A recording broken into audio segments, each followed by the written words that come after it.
Salam saudara yang dikasihi Tuhan, sahabat pengharapan dimanapun Anda berada saat ini.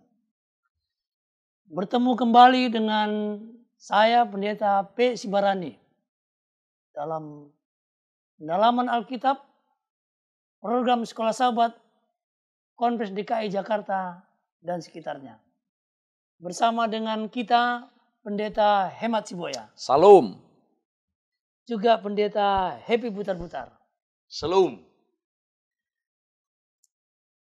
Tibalah kita di saat ini mempelajari firman Tuhan lewat program Sekolah Sahabat dengan satu judul penebusan. Ia akan menghapus segala air mata dari mata mereka. Dan maut tidak akan ada lagi.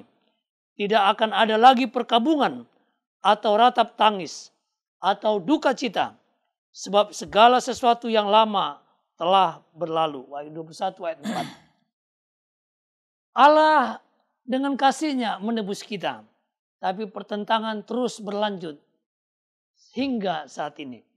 Saudara, sebelum kita melanjutkan diskusi kita akan berdoa dipimpin oleh Pendeta Happy Butar-Butar. Bapa kami di sorga, terima kasih atas segala berkat Tuhan, tuntunan Tuhan, penyertaan Tuhan kepada kami hingga pada saat ini. Berkesempatan untuk membahas, mendiskusikan pelajaran sekolah sahabat kami, pelajaran pada pekan yang ke-13, pemberontakan dan penebusan. Mohon kiranya tuntunan Roh Kudus bagi kami masing-masing. Agar firman-Mu boleh kami bahas, diskusikan dengan baik. Menjadi berkat bagi kami. Khususnya bagi seluruh pemirsa yang dapat mendengarkan akan siaran ini. Ampuni dosa kami Tuhan. Kami berdoa dalam nama Yesus Tuhan kami. Amin. Amin. Baik, pemirsa yang dikasihi Tuhan. Kita akan bertanya kepada Pendeta Butar-Butar, pengharapan apakah yang dapat kita lihat ketika pertikaian panjang antara Kristus dan setan mencapai garis akhir setelah Yesus memenangkan pertikaian itu di salib? Baik, terima kasih Pendeta Sibarani. Saudara-saudara yang dikasihi dan diberkati oleh Tuhan, kita berterima kasih kepada Tuhan oleh karena Tuhan pada akhirnya memenangkan pertentangan tersebut. Setan akan dikalahkan. Setan dikalahkan di Bukit Golgota. Dan pada saat yang sama setan juga dikalahkan dalam kehidupan kita masing-masing. Ketika kita memohon tuntunan, memohon kuasa dari Yesus Kristus yang sudah lebih dahulu mengalahkan setan tersebut. Saudara-saudara yang dikasihi oleh Tuhan, Allah kita adalah Allah yang penuh kasih.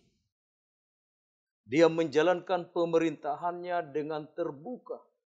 Seluruh alam semesta dapat melihat bagaimana Tuhan menjalankan pemerintahannya.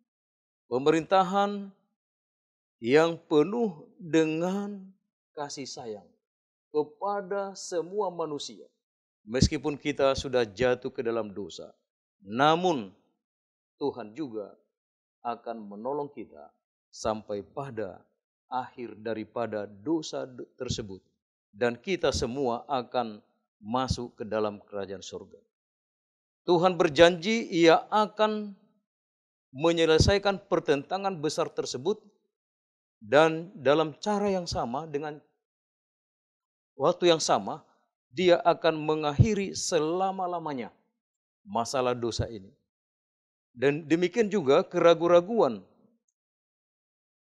terhadap kasih Tuhan akan dibuktikan bahwa Tuhan itu adalah Allah yang maha kasih, maha baik, maha adil. Demikian juga segala pemerintahannya, hukum-hukumnya adil. Tuhan memberikan jaminan kepada kita, memberikan pengharapan kepada kita, bahwa kita akan terbebas dari semuanya itu. Terima kasih. Nah, Pendeta, Yesus disalibkan di bukit Golgota. Apakah ini maksudnya dosa dan kerajaan maut sudah berakhir juga? Baik, kita lihat, saya tertarik dengan pertanyaan yang pertama tadi, pengharapan apa yang kita bisa lihat ketika pertikaian yang begitu panjang antara Kristus dengan iblis? Apa pengharapan yang kita lihat? Pertama yang kita lihat, bahwa pertikaian itu dimenangkan oleh Yesus Kristus. Dan orang yang terlibat dalam pertentangan itu, yaitu kita, pertikaian itu, kita bisa menang oleh karena kuasa Yesus Kristus. Betul. Dan itulah yang kita lihat di sini pengharapan. Jadi pengharapan itu ada kepastian kemenangan. Itu yang harus pertama kita lihat. Jadi dengan matinya Yesus Kristus di kayu salib dan dikatakan bahwa maut dan kerajaan maut sudah dikalahkan. Oke, kenapa itu dengan matinya Yesus di kayu salib? Dan ini sebenarnya yang kita lihat di sini bahwa dosa itu, upah dosa adalah apa? Maut, ya. Akibat dosa adalah maut. Dan itu Yesus Kristus sudah selesaikan di apa? Di kayu salib. Dan inilah yang menjadi pengharapan bagi kita.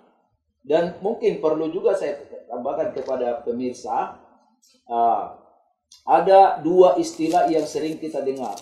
Akibat dosa adalah maut. Upah dosa adalah maut. Apa bedanya? Akibat dosa adalah maut. Itulah kematian yang pertama. Upah dosa adalah maut. Itulah kematian yang kedua. Dan ada juga dua kelahiran. Satu lahir dari kandungan ibunya dan lahir dari air dan roh. Itulah yang dibilang Tuhan kepada siapa? Nikodemus. Jadi ini saya temukan rumus sederhana kepada penonton. Orang yang lahir satu kali, dia akan mati dua kali. Orang yang lahir dua kali, dia akan mati satu kali. Jadi meskipun kita mati dalam pertentangan, itu adalah akibat apa? Dosa. Tapi kematian yang kedua tidak akan kena kepada kita bila mana kita percaya kepada Yesus Kristus. Saya lihat inilah pengharapan itu, bahwa kita tidak mengalami kematian yang kedua. Dan pengharapan yang kita lihat juga di sini dikuatkan oleh ayat hafalan itu, bahwa ini suasana dunia baru di sorga. Tuhan akan menghapus apa? Air mata. Air mata. Jadi ketika pertikaian itu dimenangkan oleh Yesus, maka kita punya pengharapan hidup yang kekal itu. Allah memberikan pengharapan kepada kita bahwa kita akan memperoleh kehidupan yang kekal. Amin. Pemirsa, mari kita kabarkan pekabaran kesehatan yang sudah diberikan Tuhan kepada kita.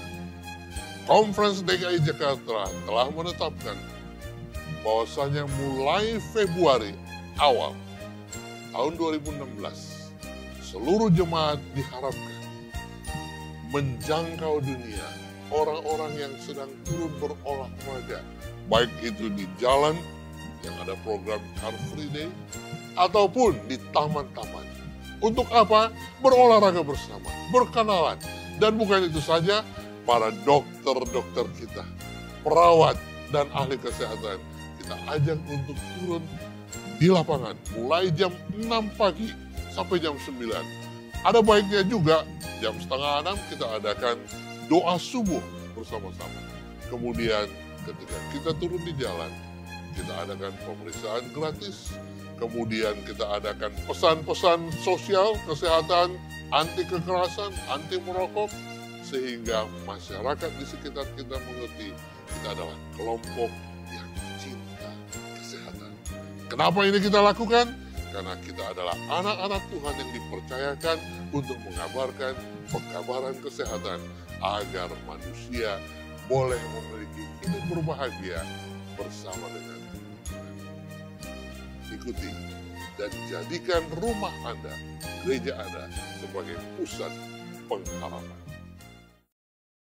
Sekarang kita ingin bertanya kepada pendeta Butar-Butar, apa kunci untuk bisa mengerti mengapa dosa itu bisa muncul dalam dunia yang sempurna? Baik, sebagaimana kami sudah jelaskan tadi pemirsa, bahwa Tuhan memerintah dunia ini secara terbuka. Tidak ada yang ditutup-tutupi. Semua pemerintahan Tuhan, cara Dia memperlakukan ciptaannya, setan, malaikat-malaikatnya, dan kita manusia adalah dengan penuh keadilan. Tuhan memberikan free of choice, bebas memilih. Mau menyembah Tuhan atau tidak, mau mengikut Tuhan atau tidak. Tuhan begitu konsisten akan sifat dan tabiatnya kepada semua manusia. Dan Tuhan tidak pernah pilih-pilih bulu. Nah, dalam hal inilah setan tidak menggunakan dengan baik kebebasan yang Tuhan berikan kepadanya. Ada timbul rasa iri, rasa dengki, ada pemberontakan. Dia ingin setara dengan Tuhan. Akhirnya dia jatuh ke dalam dosa. Dia memperluas pemberontakan tersebut, menghasut dan menggoda manusia jatuh ke dalam dosa. Saudara-saudara yang dikasihi oleh Tuhan, kebebasan memilih yang diberikan Tuhan kepada setan, kepada orang tua leluhur kita yang pertama, juga diberikan kepada kita. Kita mau memilih untuk takut kepada Tuhan, untuk setia kepada Tuhan, atau meninggalkan Tuhan. Namun yang sangat menarik di sini, Tuhan mengingatkan setiap ciptaannya. Tuhan mengingatkan mereka untuk setia kepada-Nya. Kalau tidak, saudara-saudara, akan berakibat fatal. Manusia akan jatuh ke dalam dosa, menderita, dan akan mengalami kematian yang kedua. Mati di dalam api neraka. Saudara-saudaraku, hal yang sama juga diberikan kepada setan. Pelajaran kita ini mengatakan bahwa setan akan ditangkap. Setan disebut juga naga atau ular tua atau roh jahat. Dia akan dibelenggu. Kemudian dia akan dibuang ke jurang maut. Dikurung di sana. Dan Alkitab mengatakan disegel atau dimeteraikan. Sampai tiba saatnya nanti dia akan kembali menipu, memperdaya umat manusia yang dibangkitkan pada akhir 1000 tahun. Dan saudara-saudara, kita tahu nasib setan akhirnya akan berakhir di api neraka. Dia akan dihancurkan, dihanguskan. Dan bersama-sama dengan semua orang yang tidak mau setia kepada Tuhan. Yang tidak mau menerima akan panggilan Tuhan untuk bertobat. Itulah yang akan terjadi kepada setiap manusia. Dan kita lihat di sini, Tuhan itu begitu adil. Dan semua manusia akan bertekuk lutut mengakui bahwa Tuhan itu adil. Jadi kalau ada masalah, ada kesusahan, jangan kita persalahkan Tuhan. Kita harus melihat hal itu secara objektif. Bahkan kita harus bertanya kepada Tuhan, kalau Tuhan izinkan hal itu terjadi, apa rencanamu Tuhan, kehendakmu yang jadi. Oleh karena Tuhan tidak mau sebenarnya kita menderita. Dalam penderitaan kita pun Tuhan akan menolong kita. Inilah janji Tuhan kepada kita, hal yang luar biasa. Nah, kalau toh iblis akan dibinasakan, kenapa ketika waktu iblis memberontak di sorga itu Tuhan tidak langsung binasakan, Pendeta Siboya? Ya. Saya sebelum menjawab pertanyaan itu, Saya tertarik dengan pertanyaan yang disampaikan Pendeta Sibarani tadi mengenai apa tadi? Sorga yang sempurna. Mengapa muncul apa? Dosa. Dosa. Dan sudah dijawab oleh Pendeta Butar-Butar, yaitu karena ada kebebasan memilih.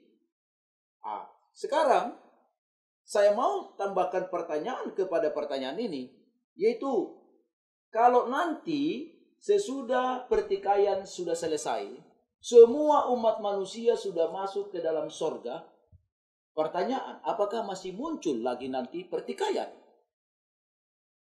Karena itu di dalam dunia yang sempurna, di dalam suasana sorga yang sempurna, muncul apa tadi?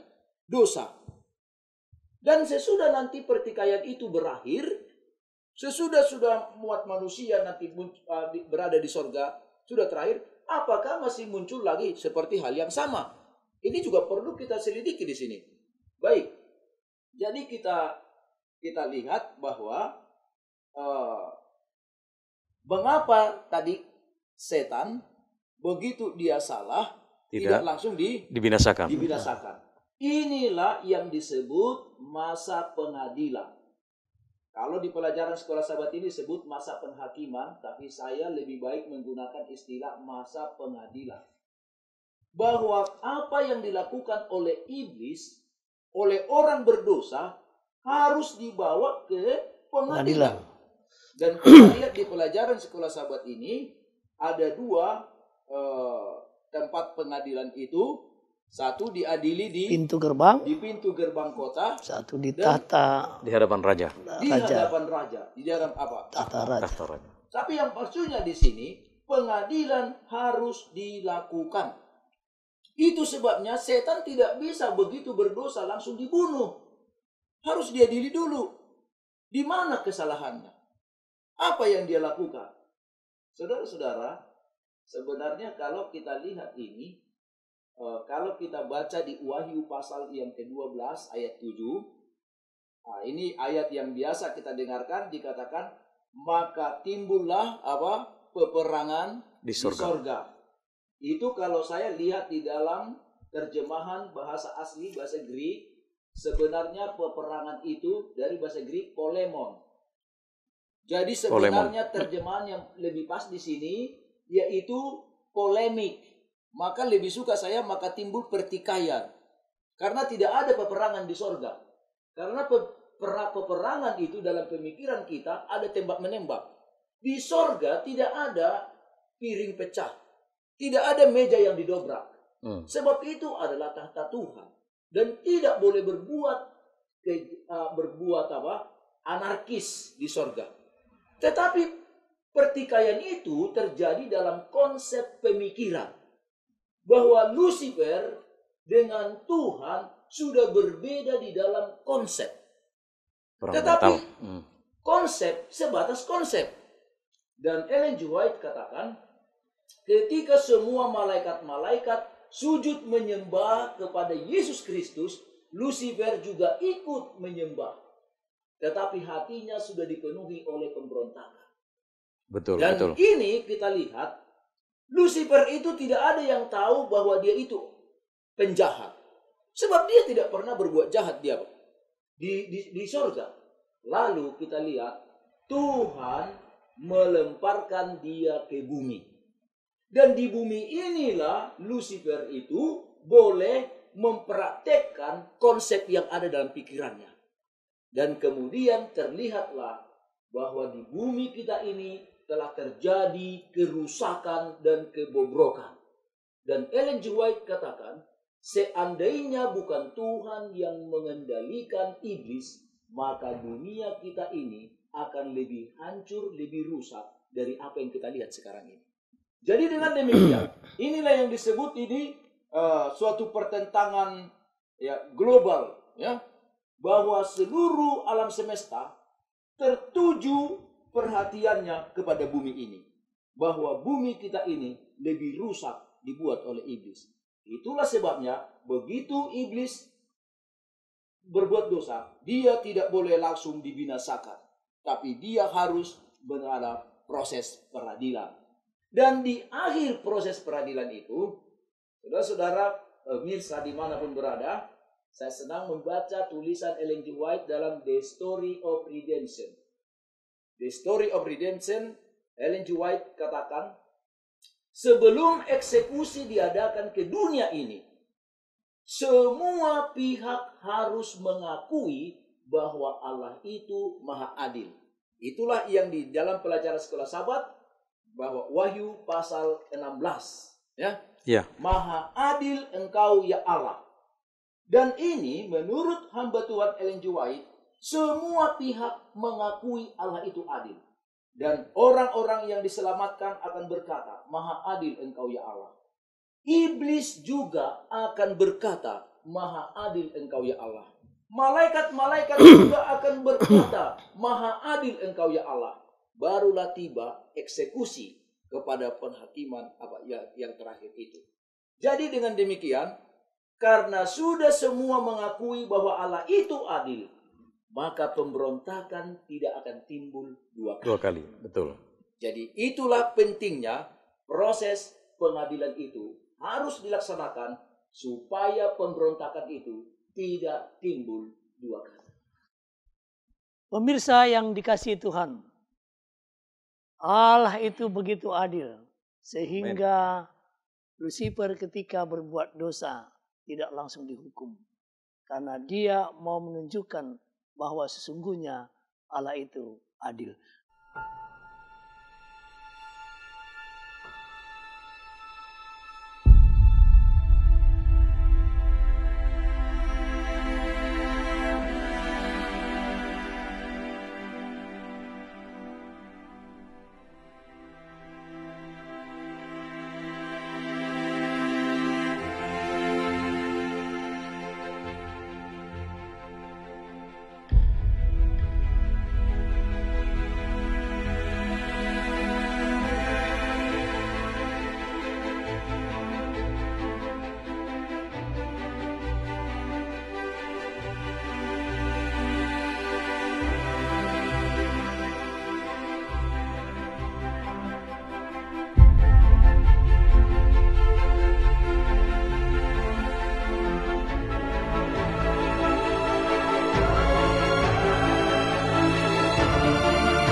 Menarik sekali pelajaran sekolah Sabat kita. Kita boleh mendalami Alkitab kita lewat pelajaran sekolah Sabat. Nah, yang berikut penghakiman yang bagaimana yang Allah akan tunjukkan pada penghakiman akhir nanti. Pendeta Siboya. Baik. Penghakiman yang bagaimana yang Allah akan tunjukkan pada penghakiman akhir nanti. Saudara-saudara, kalau kita mempelajari doktrin Alkitab dengan baik, ada dua masa penghakiman. Ada dua fase. Yang pertama disebut pre-Advent judgment dengan post-Advent judgment. Baik, pre-Advent judgment itu adalah pengadilan sebelum kedatangan Yesus yang kedua kali. Dan itu sedang berlangsung sekarang ini. Ya, betul. Ada hal yang menarik yang saya mau share kepada pemirsa pada saat ini. Apa arti menghakimi? Yesus katakan, janganlah kamu menghakimi. Karena penghakiman itu adalah milik Tuhan. Baik, kata menghakimi itu dari bahasa Greknya, ya, krino, atau menurut Theodotion, dia katakan ini krima.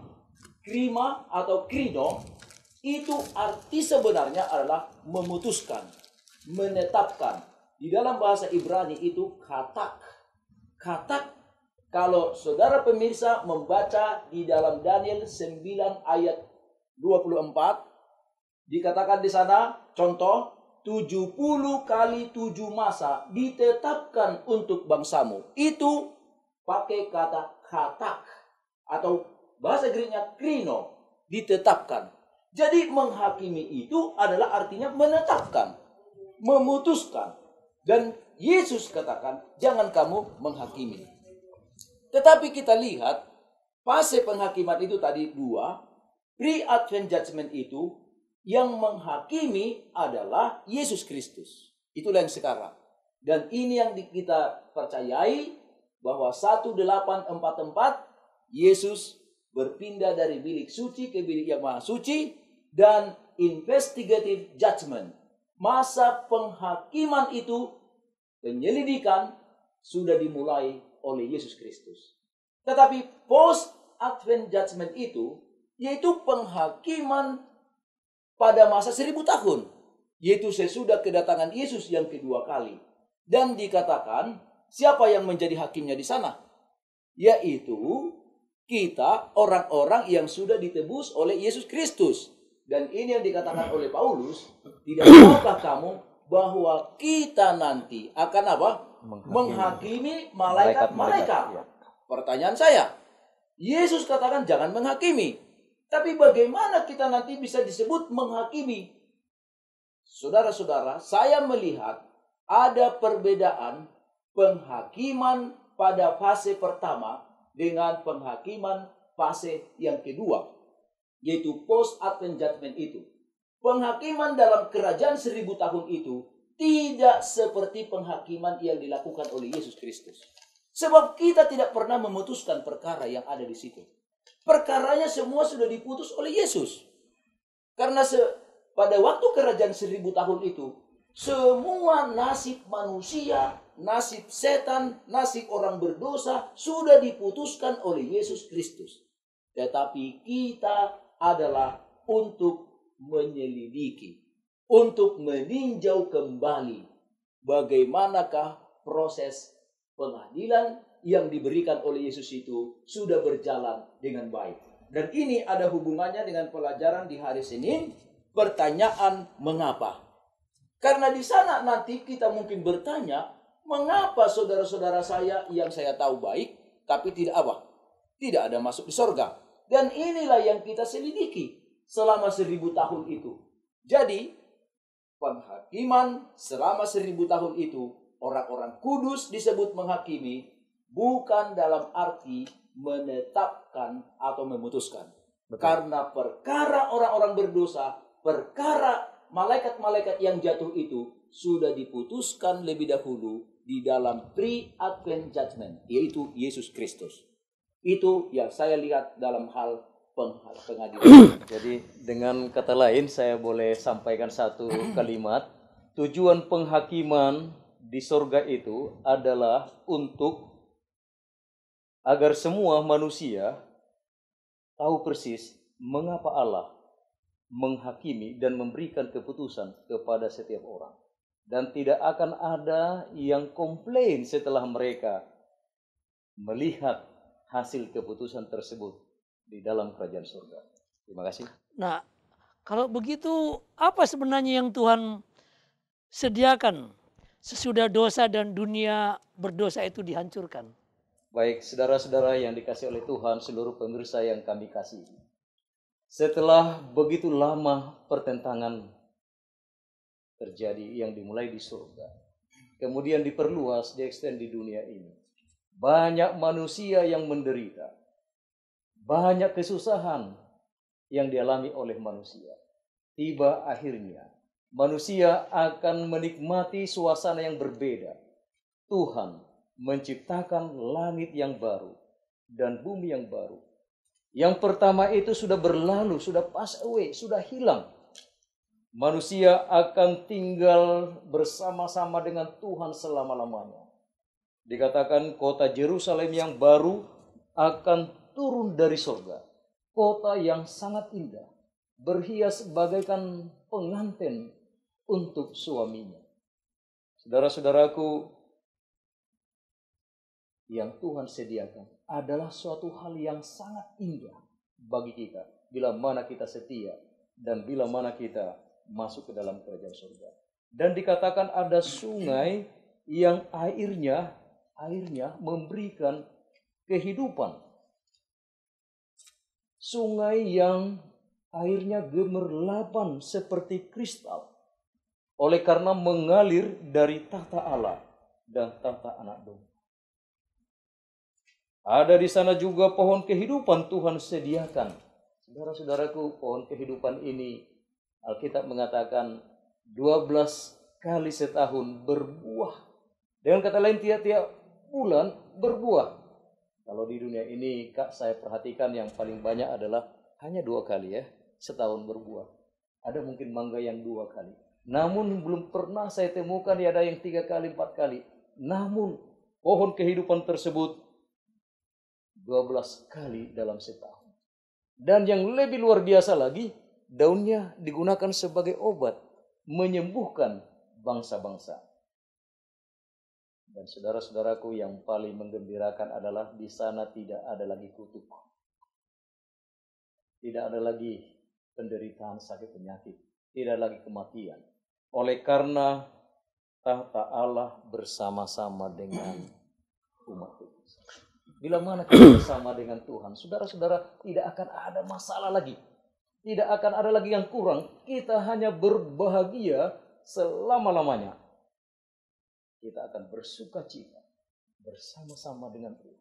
Kita akan menyembah Tuhan selama-lamanya. Inilah janji yang Tuhan berikan kepada kita masing-masing. Begitu indahnya ya di surga. Nah, kira-kira barangkali tadi saya tambahkan, apa yang kita rasakan nanti di surga? Pemirsa, saya tertarik.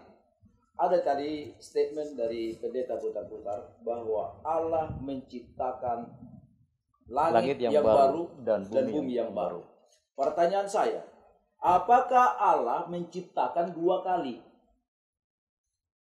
Saya tidak melihat di Alkitab bahwa Allah menciptakan 2 kali selain penciptaan 6 hari penciptaan di dalam Kejadian. Jadi ini perlu kita belajar lebih dalam ya. Kita lihat di dalam Wahyu tidak ada kata bahwa Allah menciptakan langit yang baru dan bumi yang baru. Tetapi di buku Yesaya 65 ayat 17 ada statement mengatakan, maka kata Allah menciptakan langit yang baru. Dan saya memandang bahwa langit yang baru dan bumi yang baru di Yesaya 65 ayat 17 berbeda dengan langit yang baru dan bumi yang baru di Wahyu pasal 21. Perbedaannya jelas kita lihat. Di dunia baru di Yesaya itu masih ada kematian. Betul. Masih ada yang lahir. Kalau bayi lahir tidak mencapai umur 100 tahun dianggap kena kutuk. Ya. Jadi ini dunia baru di Yesaya pasal 65 itu saya melihat secara eksegesis bahwa itu adalah dunia baru sesudah masa pembuangan. Sebab buku Yesaya dibagi 2. Pasal 1 sampai pasal 39 yaitu masa pembuangan. Pasal 40 sampai pasal 66 sesudah masa pembuangan. Dan kita tahu sejarahnya sebelum bangsa Israel dibuang ke Babylon, bahwa Yerusalem itu sudah dihancurkan porak-poranda.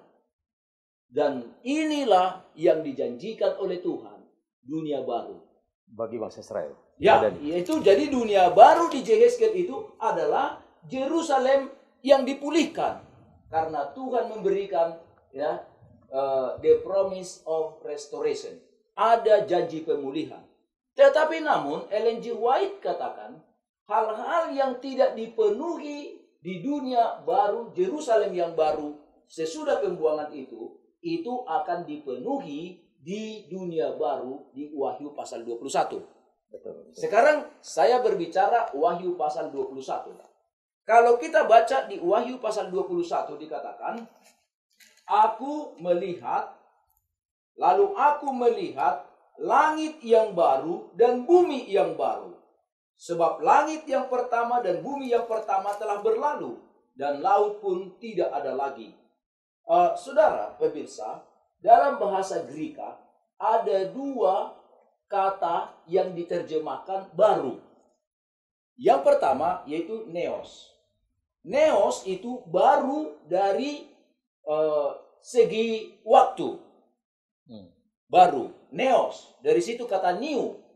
Tetapi satu lagi bahasa Greka diterjemahkan baru yaitu kainos. Kainos itu yaitu baru dari segi mutu. Jadi ketika di dalam Wahyu pasal 21 ayat 1, Yohanes katakan, aku melihat langit yang baru dan bumi yang baru. Di sini tidak pakai kata neos. Jadi Tuhan tidak menciptakan sesuatu yang baru. Ya, tetapi dia dikatakan, aku melihat langit yang kainos. Kainos, artinya ini apa? Bumi kita ini juga lah dunia baru itu. Tetapi di dunia baru ini, yang sudah dibaharui ini adalah sudah baru dari segi mutu. Di sini sekarang ini kita masih capek, harus kerja keras dan mengalami kematian, mengalami air mata, kedukaan, dan inilah yang Tuhan mau buat di dunia kita ini, bahwa dunia kita ini akan baru dari segi kainos, yaitu mutu, bukan dari segi neos. Jadi Tuhan tidak menciptakan bumi satu kali lagi, tapi tetap bumi kita ini. Dan itu dikuatkan oleh setelah kerajaan 1000 tahun itu, maka seluruh umat Tuhan turun kemana? Ke bumi ini. Bukan berarti Tuhan ciptakan lagi bumi yang baru kita turun ke dalamnya. Saya melihat ini untuk kita. Ada pendeta putar-putar mau tambahkan mungkin satu kalimat? Begini, mungkin terima kasih sudah cukup jelas diterangkan pendeta Subuh ya. Namun dunia ini kan sudah rusak. Sudah rusak. Jadi dalam Kejadian 1 ayat 1, bumi ini tidak berbentuk.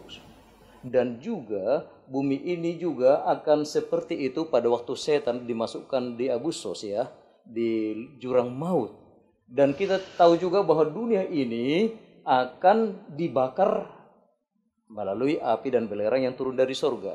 Jadi memang dunia ini sudah tidak layak lagi didiami, pendeta Subuh ya. Secara mutu sudah rusak. Sudah rusak, gempa bumi segala macam. Bahkan di dunia baru itu dikatakan laut tidak ada lagi. Jadi kalau saya melihat Tuhan mengadakan recreation ya, memperbaharui ya. Kalaupun ini bumi ini sekarang ini begini situasinya, diganti dengan bumi yang baru, bukan begitu, tapi diperbaharui oleh karena dosa tidak ada lagi. Dan bumi yang lama, bumi kita sekarang ini sudah rusak oleh dosa. Dan kita bersyukur janji Tuhan yang pasti, yang terbaik yang akan diberikan kepada kita. Bagaimana nanti dunia baru itu yang sudah mutunya itu diperbaiki, nanti kita akan lihat bila mana kita masuk ke sana. Terima kasih. Pemirsa yang dikasihi Tuhan, dalam dunia baru hanya ada sukacita selamanya. Pemirsa, Departemen Komunikasi Conference DKI Jakarta mempunyai suatu strategi dan rencana kerja yang baik dan mengajak seluruh jemaat untuk mendukungnya. Bagaimana kita menolong seluruh departemen yang ada di gereja kita menjangkau dunia. Gunakan dan manfaatkan media bersama JAMS, Jakarta Adventist Media Center. Kita rindu mencari banyak personel-personel yang terpanggil, yang mau dilatih untuk menggunakan media. Apakah itu televisi, radio, internet. Kami berharap semua kita yang menyaksikan siaran ini boleh memilih pelayanan penginjilan apa yang akan saya lakukan di tahun 2016. Jika Anda terpanggil untuk terlibat dalam media, apakah radio, televisi, maupun internet, daftarkan diri Anda. Kita sudah buat jadwal pelatihan secara wilayah. Tanyakan pimpinan Anda kapan itu. Karena melalui program penginjilan di media. Dalam waktu dekat, kita akan membuat film yang boleh diputar di televisi, ditayangkan di Hope Channel Indonesia, bahkan layar lebar sekalipun ya, tanggal 25 Desember kalau Tuhan berkehendak, kita akan jangkau orang-orang yang suka menonton itu untuk melihat kabar baik di akhir zaman yang datangnya dari Tuhan Yesus Kristus. Maukah Anda ikut terlibat dalam menginjil melalui media? Jikalau Anda mau, segera daftarkan diri Anda kepada para pemimpin komunikasi dan pendeta di jemaat Anda. Tuhan memberkati. Kita akan mengakhiri pendalaman Alkitab kita di saat ini, di mana kita diajak. Setiap orang diharapkan agar dapat memahami bagaimana pertentangan besar antara Kristus dan setan pada akhirnya dapat diatasi sekali dan untuk seluruhnya, tentunya bersama dengan Kristus. Setiap orang diharapkan dapat bersukacita dalam jaminan bahwa Allah akan mengakhiri segala penyakit, penderitaan, dan kematian. Tidak ada lagi air mata di sana. Kemudian setiap orang diharapkan dapat melatih kemerdekaan pribadi dan memilih Kristus agar dapat berkerajaan bersama-sama dengan Dia selama-lamanya untuk 1000 tahun bahkan sampai kekal. Pemirsa yang dikasihi Tuhan, begitu menarik pendalaman Alkitab kita lewat program Sekolah Sahabat bahwa Allah menebus kita oleh karena keadilannya. Pada saat ini kita akan akhiri diskusi kita dan akan ditutup dengan doa oleh Pendeta Siboya. Kita berdoa. Terima kasih ya Tuhan, di dalam pertikaian ini Yesus turut campur tangan. Amin. Meskipun iblis memerangi umat-Mu, tapi Tuhan adalah yang sudah mengalahkan iblis itu. Ya Tuhan, berkati kami, terima kasih atas penebusan-Mu. Ampunilah salah dan dosa kekurangan kami. Dalam nama Yesus kami berdoa. Amin. Amin. Salam pemirsa, sampai ketemu minggu depan. Tuhan memberkati. Tuhan memberkati.